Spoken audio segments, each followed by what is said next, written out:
Hello and welcome back to another episode of Rulebook RX. I'm Dee, and today I'm joined by Cute D. Cute D. And Cute D, for people that may not know you, how are you related to me?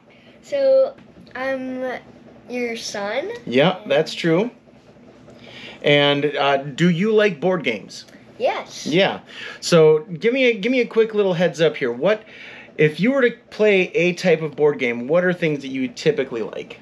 Yeah, I kind of like some parts of some of the games. So you like cool-looking bits. Yeah. You like things that are generally kind of funny. Yeah. Yeah. Well, that makes a lot of sense. All right. Well, tell you what. We're going to be counting down our top 5 favorite Cute D board games. Yep. All right. So let's start her out with number 5. Cute D, take it away. What is your number 5 favorite board game of all time? Monstrosity. Oh, well, what kind of game is Monstrosity? Tell us about it. It's basically you kind of got to remember monsters and tell people and there's some fun stuff in it. Yeah, and tell you what, here, let me hold on to this one here. So what I'm going to do is we're going to be taking a look at the rule books and some of the components here that make Monstrosity pretty easy to get to the table with little ones like this. I'm going to tell you any kind of challenges and whatnot that I found. Let's do that now with Monstrosity. So here's everything we pretty much got for Monstrosity. Rulebook really quick, pretty sparse. I mean, it has some interesting things. I don't think a kid is going to get some of this stuff of like blacking out, different parts here. Everything is very stark. Different sized headings and stuff like that is fine. I would have liked to have that be consistent, and then, but that's just the website designer and me kind of going off. It doesn't, you can clearly read what they do. So maybe that's just a me thing. But rules are pretty easy. I mean, we do have quite a bit of a wall of text here. The typewriter font, I don't know if it was a great choice. It does help with the theming of the game. I don't know how much the theme you need while you're actually playing the game. So, I don't know. The rule book itself is fine. We got this one at Target. Weird thing is already some of it, like the box has this cut out here. Ours already started to rip and I had to re-glue it. So that's something. But the game components themselves work great, especially for kids. Dry erase markers, you can draw a whole bunch of stuff there. You wish some of them you could keep because they're quite ridiculous. Like all of these weird creatures, you're never going to run out of weird things to draw. So it's fun for a family. You draw stuff on here with the markers they give you, and then you keep track of the score here. Components-wise, I think it's a small box. We brought this camping. Plays up to 6. You have to be able to use 6 fingers to be able to use it. You're voting for who drew the best monster that matches what you saw. Supply your own stopwatch, but most phones have that nowadays, so that's probably a non-issue. But yeah, real easy to get to the table. Setup is nothing. Pretty easy for kids to bring out and play, I would assume. So there we go. That is Monstrosity. Cute D, tell me about what you like about Monstrosity. Okay, I kind of like that you are able to draw and show off your drawing skills, and it also kind of gets you more into remembering things, Remembering small details. That's a really good idea. What do you think about some of these cute little illustrations we've got for these monsters and such? Do you like the illustrations? Yeah, I do. Yeah? They're actually really cool. Yeah, I think so too. And how do you think about drawing them with when someone describes them to you? Is that easy or is that hard? Kind of hard. Kind of hard, yeah. Because you kind of have to listen to every detail and stuff. Absolutely. All right, well that is Monstrosity, Little Cute D's, number 5. Let's go on to our number 4. What do you mean? What do you mean? All right, Cute D, tell me all about what do you mean? What kind of game is it? Well, it's kind of like a meme game where you look at a picture and then whatever her type of car her that it is. Like think of what like the most funniest thing that person is most funny about. Mm-hmm. Yeah, absolutely. So here, let's take a look. We'll pop this open here, take a look at the components and any of the instruction books right now. Here we have everything for What Do You Meme Family Edition. I'm including this jank box because the insert that they had included, I don't know what kind of black magic you needed to know to be able to fit everything back in, but it did not work for this game at all. So here are the components. You've got this easel, but ours is broken. I just opened up the box and it wasn't broken when we last played it, but so yeah, there's this, which is kind of terrible. But here's the rule book, and spoiler alert, it's pretty terrible. So this game is sold everywhere, Target, Amazon, you know, wherever. So I just kind of assumed it being such a crossover splash or, you know, highly marketed thing that they would have put more thought into the product. And, you know, the game itself is great. Like, the kids love having, you know, like the little jokes here, really funny. We get some legitimate laughs, and I'll show you some of the memes here in a second. But, like, looking at the rule book here, oof, you know, like, those 3-star swipes going down. Yeah, I'm not, I don't know why they chose to need a booklet. Like, just have a long sheet that just explains everything, and they don't even need to deal with most of this, and, like, having to hold it open. Yeah, it's all walls of text, and I guess they have a little bit of, like, here's how you set it up, kind of. I don't know. But, yeah, this is jank. This is not... Components-wise, I mean, the images they have are funny. You know, you've got, like, some memes that, like, the adult might recognize and kids might recognize, but, you know, it's funny to pair something like this with when your dad needs to prove he's not a bad dancer, and then, like, that one gets played. There's giggles and laughs and stuff like that, and then everyone kind of votes on it just like apples to apples. So the game itself is great, but, man, the components... All right, and here we go. All right, so that is What Do You Meme, our number 4 on our favorite board game list of little cute D's list. What do you like about What Do You Meme Family Edition?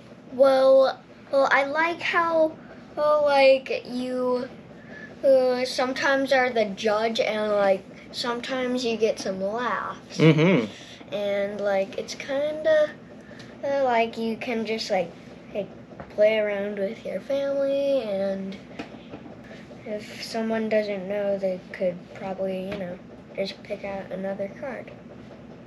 Absolutely. So it's fun to play, get some good laughs, it's creative. Awesome. All right, well, that's going to deal it for number 4. Let's go on to number 3. Bam! Thunder Road. Vendetta. Tell us all about Thunder Road Vendetta. Well, I think it's really fun that you can just, like, kind of move around your cars and stuff. Yeah. And especially, like, it's really fun to roll the dice and stuff. Mm-hmm. Yeah. So in this one, you roll some dice, and then chaos happens with all of the lovely cars that we're looking at. So I'm going to be taking a look at the rulebook right now. Let's take a look at the rulebook for Thunder Road Vendetta. Yeah. So here we have pretty much everything that comes with Thunder Road Vendetta. I do have the big rig because we played this and both my son and I loved it. Brought it to a group of guys and we played it and loved it. So it's a lot of chaos and fun. So because of that, you may notice there's going to be something weird. So I got the Kickstarter edition of just the base game. So it has like this really nice wash on all of the cars that, you know, just kind of pops out some of the character and stuff like that on there. Where the ones that I got after the Kickstarter are going to look more like this. They don't have that wash on there. Still totally fine. It's just a little different, so that might bother some people. But let's take a look at the game here. I do have the rulebook for the big rig. It's not too much different from this. I mean, even stylistically, if you look at it, they all kind of have that 1970s Road Warrior vibe. I think that's really cool. The design on this is definitely what made me want to check out the game. I mean, yeah, the toy factor is huge there with being able to play with your little dollies on here and scoot around the mountainside, but the graphic design and how everything that, like, from the fonts to the color scheme and the palettes, just everything fitting together and having this cohesive feel, I think is beautiful. So let's quick take a look at the rulebook. Once again, I think they did a really good job with the graphic design, at least to make it look dynamic. So here's kind of what I was talking about before. I love it when they do kind of like a very similar feel. Same font family, a little smaller, a little bigger, and then that looks consistent. And then here we've got all kinds of like what you get visually with the game and really what the game's going to look like about halfway through. Here it shows how you're going to put together your little helicopters. Every faction gets one of these fun little helicopters that spin. So that's really fun. Try keeping that out of a child's hands while you're trying to play. I like that they have the page numbers really well laid off here on the side. Great setup once again, and then this shows what to do after. So I love this. This is like a definite, okay, here's the setup, and then when you're setting it up and you're wondering what I do with the rest of these, it answers that right there. I love it. Also, how to set up each of the players' stuff. I did it kind of right here. Everything is so well laid out. Like, even if you wanted to go large, medium, small, you can do that. You know, the way they have things cut up to fit inside there is, I don't know. I think that feels and looks great. Other stuff that they do here is damage tokens. When you flip that over, that just shows you that you're going to use these dice. So, like, I would grab this dice, and I would grab this dice, roll those, and then you follow the directions of the dice, okay? That's as hard as it gets. But let's get back to the rulebook quick. So here we have a little bit on vehicles, car dashboards, car statuses, terrains, and obstacles and hazards. So the one thing that while we were playing, I kind of wish this was together. Like, if when I was looking up the impassable terrain, I wish that, like, this saying that, hey, yeah, that your car is going to blow up if it crosses one of these right here. Okay, like that double orange. Kind of wish that was a little more apparent and a little more like jumping out, like, hey, you know, like a nice design thing would have been to have that border with an explanation of, like, this is what happens when your car crosses that. Maybe they could have moved the hazard space up and just made a little section here for everything dealing with that. Because if your car goes into that, then boom, it's gone. That's a pretty big deal, especially when you're playing with a board like the Choke. You know, I think that it's the second board out, so there were always questions, and I just wish that had been a little more apparent, but that could be just me. So here we go, how to play. Same with the consistent fonts. They have different backgrounds in here to just draw your attention to these. I think that's really nice. You know, I kind of wish they would have done something like that on what I was talking about earlier. But hey, stir the round. It shows the actual type of dice that you're using, which is right here. I think that's kind of cool. And you're going to go step 1, assign, command. I do wish that somehow they would have laid this out so that step 2 command would have had a better flow to it so you can quick see, you know, but I digress. A little bit of wall of text going here, but, you know, they do have plenty of other visual representation to kind of break that up. So smart. Once again, just kind of filling in some of the different areas. I like that this is just how to read the directional die. Really well laid out, flat out for you to see. Moving off the front, final tiles, stuff like that. And then end of the turn, end of the round. And then finally, damage token. I know I usually like to see some kind of like rule overview on here, but so everybody's going to roll, you're going to assign, and then you're going to, you know, do those actions. Everything that they have here for the components are great. Like the dice are nice and chunky. You can easily read. I know some people had issues with top bottom car on here. I don't think that that's that big of a deal. Like, that would be the top car, that's the bottom car. But yeah, it's no wonder why my son likes this one so much. It feels like a toy, and it's really fun. Just kind of crazy chaos smashing into each other. So that's everything involved with Thunder Road Vendetta. Cute D, tell me all about Thunder Road Vendetta. Why do you like it? Well, I like about it that you know, like you kind of are like trying to like beat the game and like try and survive.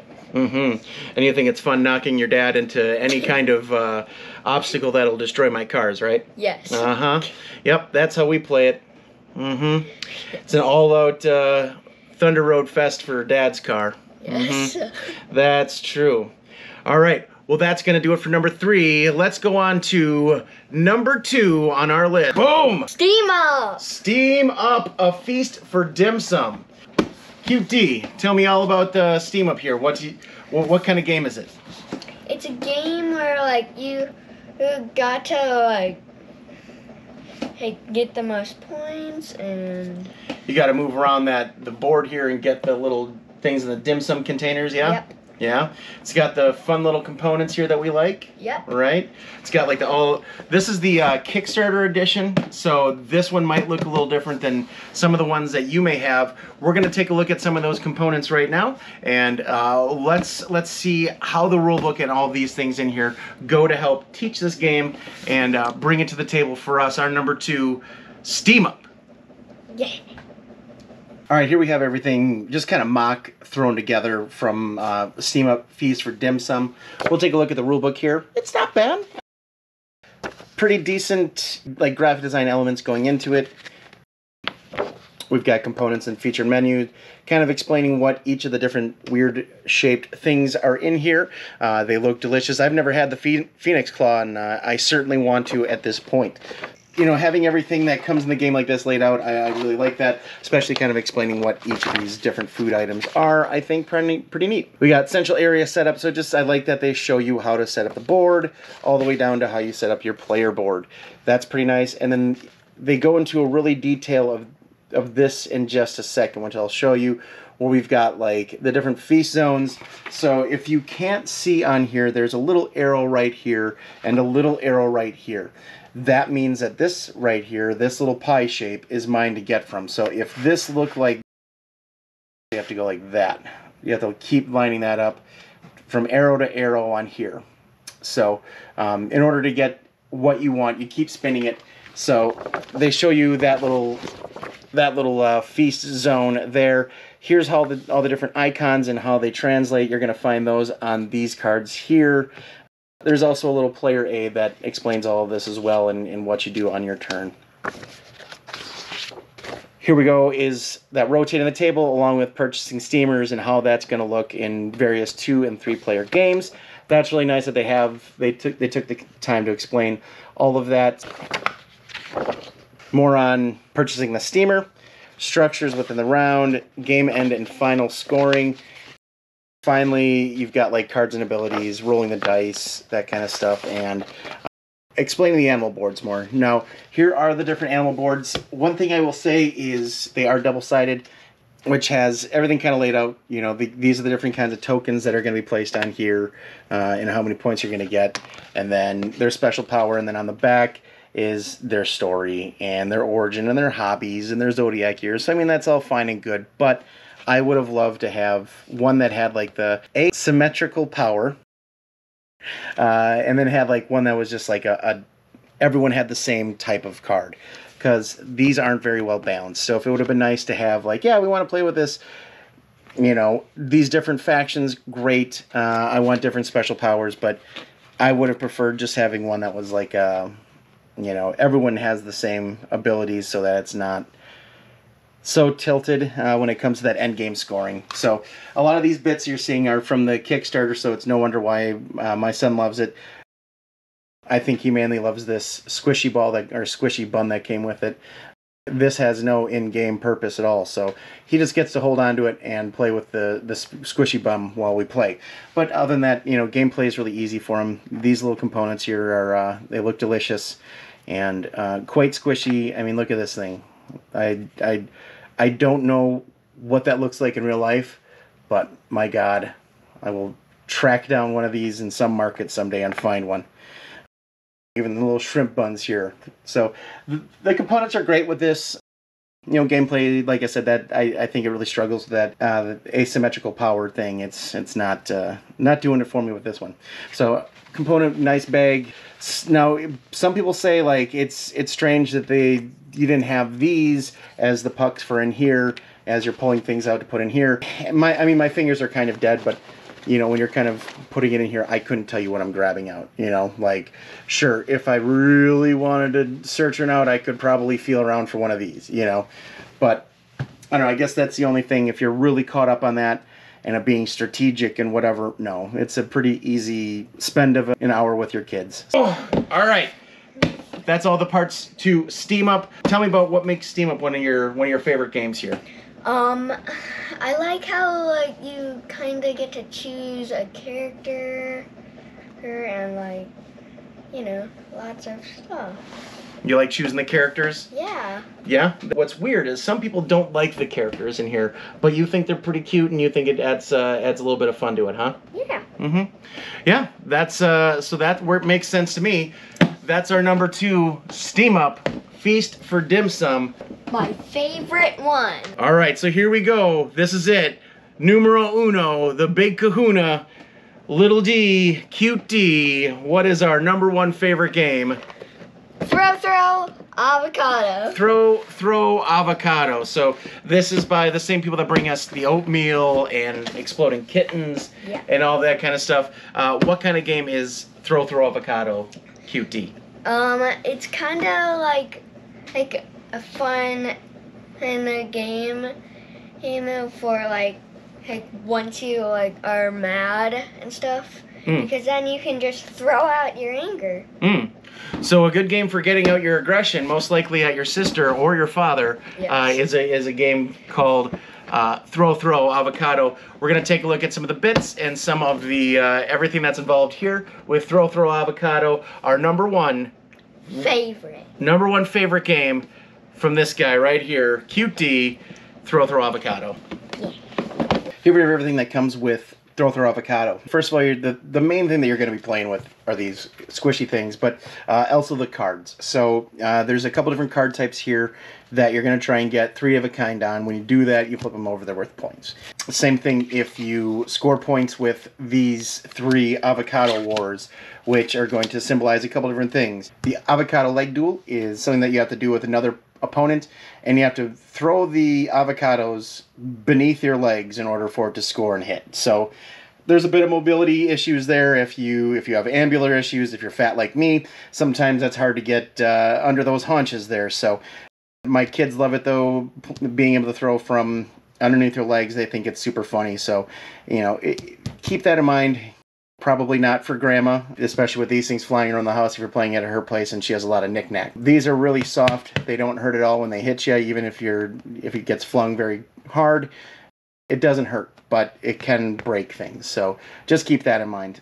The other 2 here these are just 2 regular brawls with another player, and then the avocado freeze war. Everyone drops what they're doing and has like a war right away. That one's super fun because then everyone tries to get the avocado and become the winner. So this game, I mean, it's fine at 4 players. Less than that, it gets obnoxious.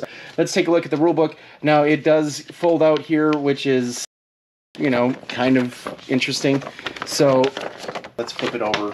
Here's how they have it laid out for learning the game. You've got goal, setup, which they do show you how to do it here. Gameplay, taking a turn, points, battles. So they do a good job of keeping the same font consistency of each different section. I think that's really good. Right here as well, they break it up with a little bit of different color combinations from when they draw your attention to something that has consistency. So I think that's good.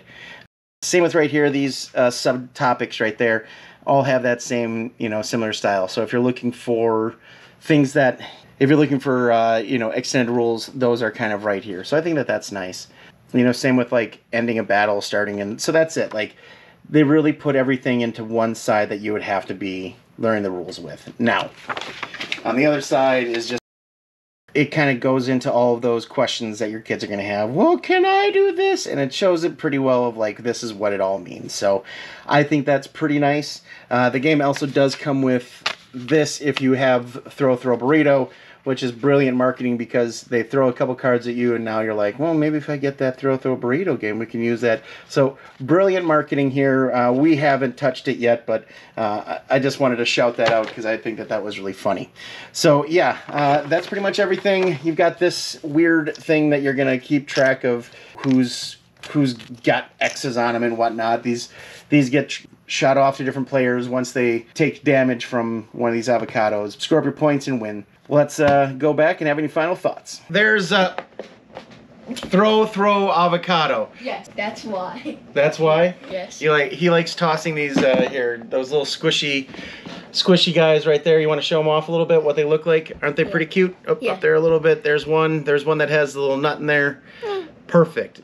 So they don't hurt when you throw them. Does it hurt when you get hit? No. They're squishies. Very cool. Yeah. All right. Well, that's going to do it for our top 5 here. This is our top 5 of end of August 2023. Maybe we'll check this out, see if our tastes grow throughout the year, if we get some new games and all that kind of jazz. Yeah. All right. Well, Cute D, what are you excited about for the coming year? I'm excited for the coming year about school and stuff. School's going to be starting very soon. Yep. Yeah. So, awesome. Well, thank you, Cute D, for being part of the Rulebook RX. Yep. Awesome. Well, once again, I'm Dee Dee. We got Cute D here. We're going to be talking about all kinds of stuff with rule books and accessibility and usability and bringing things to the table and how things are easy to learn, teach, and all of that here on Rulebook RX. You got any final words for us?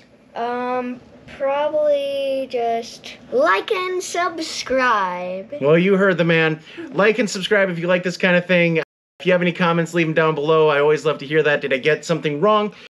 Did I misinterpret something that I showed you? Just let me know. We'll be doing more of these videos coming up. But yeah, for now, that's it. Signing off. Have yourself a wonderful day. Yay.